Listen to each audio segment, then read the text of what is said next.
네, 수요일 부동산 대토크 본격적으로 출발하겠습니다. 자, 먼저 함께 해주실 전문가부터 소개해드리겠는데요. UNS 하우징의 유재성 대표님 나와주셨습니다. 네, 대표님 안녕하세요. 네, 안녕하십니까. 네, 인사 말씀 전해주시죠. 네. 뭐 정말 이제 DSR 규제까지 이제 시작이 됐습니다. 자, 이러면 이제 주택 시장에 지금까지도 또 찬바람이 불고 있는데 또 이제 뭐 많은 또 이렇게 찬바람들이 불겠죠. 자, 그렇지만 우리가 잘 살펴보면은요. 다 찬바람이 부는 것이 아니라 또 어느 한쪽에는 또 훈풍이 부는 것이 있는 것들이 이런 것들이 이제 우리가 늘 풍선 효과다 뭐 이런 얘기들을 이제 많이 하는데 자, 주택이면서도 주택이 아닌 게 있죠. 집이지만 집이 아닌 게 있습니다. 네, 그것이 무엇일까요? 네, 바로 주거용 오피스텔이 되겠는데요. 당연히 뭐 집이죠. 주거용 오피스텔이니까 뭐 똑같이 아파트 구조로 해서 이렇게 되어 있지만 그렇지만 주택법상의 주택이 아니기 때문에 주택의 규제를 받지 않는 자 그러다 보니까 최근에는 이런 그 주거용 오피스텔 쪽으로 정말 뭐 단순하게 그냥 뭐 매매지수 이런 것만 올라가는 게 아니라 분양 시장에서도 정말 뭐 대단한 뭐 인기를 또 구가를 하고 있습니다. 제가 또 부동산계 유재석 아니겠습니까? 네, 오늘도 여러분들에게 쉽고 재밌고 친절하게 어떻게 하면 이런 주거용 오피스텔 성공적으로 투자할 수 있을지 자세히 알려드리겠습니다. 네, 부동산 임대 사업자 수가 정말 가파르게 늘어나고 있습니다. 이런 가운데 지금 매월 고정적인 임대 수익에다가 시세 차익까지 기대할 수 있는 수익형 부동산에 대한 관심 계속해서 높아지고 있는데요. 말씀해 주셨지만 이 수익형 부동산의 유망 투자처로 주목받고 있는 것이 주거용 오피스텔입니다. 자, 대표님 오늘 이 주거용 오피스텔 공략법 한번 헤쳐본다고요? 네, 그러겠습니다. 뭐 이게 정말 집인 듯 집이 아닌 집이 뭐 하여간 네, 어쨌든 간에 분명히 집인데 네, 어떤 주택법의 규제는 받지 않기 때문에 이 주거용 오피스텔이 지금 많은 인기를 얻고 있는데요. 자, 일단 그 주거용 오피스텔이 가지고 있는 그 많은 장점들이 있으니까 이런 것들이 나올 텐데 일단 뭐 시장에서 어떤 반응이 지금 있는지 한번 봤더니 최근이죠. 뭐 얼마 지나지 않았습니다. 뭐 청약 지금 마감한 이제 거기를 보니까 지금 화서역 이제 프로지오 이제 뭐 얘긴데요. 지금 최고 278대 1입니다. 와, 네, 평균 65대 1. 자, 인기가 뭐 올 한 해 내내 사실은 짱짱했었습니다.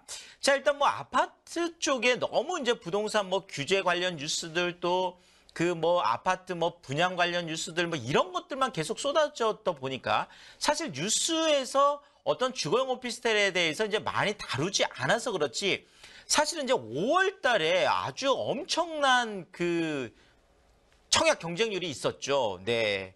무려 1077대 1. 네, 그랬어요. 최고 경쟁률이.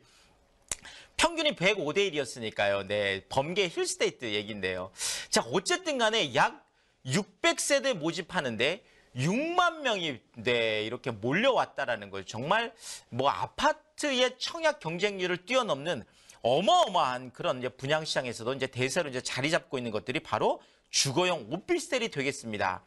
지금 뭐 주거용 오피스텔 같은 경우에는 뭐 그냥 서울 중심권은 또 말할 것도 없고 뭐 서울권 안에 그리고 또 그 안에서도 또 뭐 수도권까지도 뭐 입지가 어느 정도 된다. 뭐 또 여기에다가 사실은 그 주거용 오피스텔들이 또 인기가 많은 또 이유 중에 하나가 가격 경쟁력이거든요. 지금 뭐 아파트 가격이 어마어마하게 많이 올라가 있잖아요. 그러니까 정말 엄두가 안 나는 것들이 굉장히 많아요. 특히나 1, 2인 가구들, 젊은 세대들 같은 경우에는 실질적으로 청약 가점도 내가 뭐 거의 뭐 무주택 기간이 짧으니까 또 청약 통장 넣은 것도 얼마 안 되죠. 뭐 내가 부양가족 수도 얼마 안 되죠. 이러다 보니까 뭐 가점 자체도 안 되지만 설사 가점이 된다고 하더라도 뭐 예를 들면 그 신혼부부 뭐 저기 특별 뭐 청약이라든지 이런 걸 하려고 하더라도 실질적으로 지금 대출이나 이런 부분에 있어서 그렇죠. 뭐 거의 뭐 40% 50%밖에 되지 않으니까 뭐 10억짜리를 청약한다 그러면 실질적으로 나에게 현금이 뭐 한 6억에서 7억 정도가 있어야 되는 이러다 보니까 정말 내 엄두가 나지 않는 자 그러니까 입지가 어느 정도 받쳐주고 가격적으로 좀 경쟁력이 있다. 이렇게 어느 정도 조건만 맞으면 9.13 대책을 피해가지고 정말 네 돈이 이쪽으로 몰리고 있습니다. 지금 엄청나게. 그러니까 당연히 오피스텔에 대한 그 매매 지수라든지 전세 지수 이런 것들이 계속 강세를 보이고 있는 것들이 이런 어떤 분위기 때문이다. 이렇게 말씀을 드리겠습니다.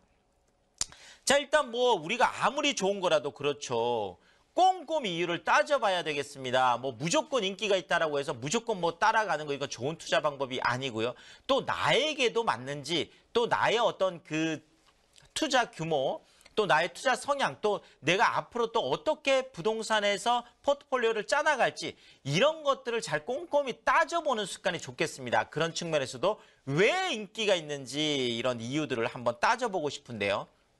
자, 첫 번째는 청약 통장이 필요가 없습니다. 이건 아예 그냥 뭐 가점제고 뭐고 네 이런 것들이 아니라 청약 통장 자체가 필요가 없기 때문에 그리고 그 몇 년 안에는 투자할 수 없고 이런 여러 가지들이 규제들이 있잖아요. 그렇지만 이거는 주거용 오피스텔은 주택법상의 주택이 아니기 때문에 그렇죠. 자, 건축법상의 건물이기 때문에 그런 거 전혀 관계없이 몇 채를 하던 네 전혀 관계가 없습니다. 청약 통장이 필요 없고 또 하나는 무주택 지위가 그대로 유지된다라는 거죠. 이것은 주택 수에 산정이 되지 않기 때문에 청약 가점제 할 때 그래서 내가 그냥 이 주거용 오피스텔이라 하더라도 내가 그것을 매입해서 거기서 거주를 하더라도 이것이 무주택 기간에 산정이 되지 않으니까 내 또 청약 가점제하고 전혀 상관이 없다라는 거죠. 자, 이러다 보니까 특히나 이제 신혼부부들이 이런 분들이 지금 많이 이걸 활용을 하고 있는데요. 오피스텔에 살다가 아파트 분양으로 갈아타기가 쉽다라는 거죠.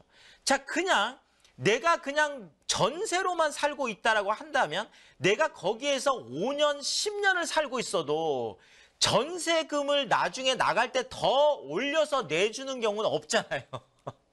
오히려 전세금이 계속 그냥 올라가서 부담만 되죠.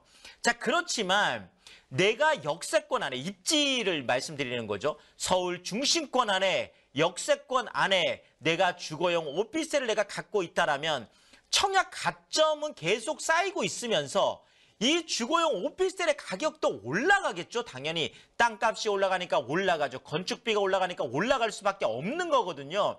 더더구나 주거용 오피스텔들은 대부분이 원가법, 그러니까 토지 가격 플러스 건축비 이렇게 해서 가격이 책정되는 거거든요.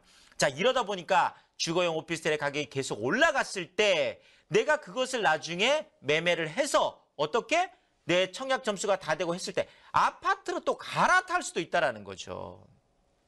자, 이런 전략이 필요하다는 거죠. 내가 실질적으로 소유를 하고 있으면서도 이런 가점에 대한 불이익을 받지 않고 그러면서 나중에 이것에 대한 시세 차익 같은 걸 받아서 또 아파트로 갈 수 있는 이런 전략들이 필요한데 이걸 많이 활용을 하고 계신 것 같습니다.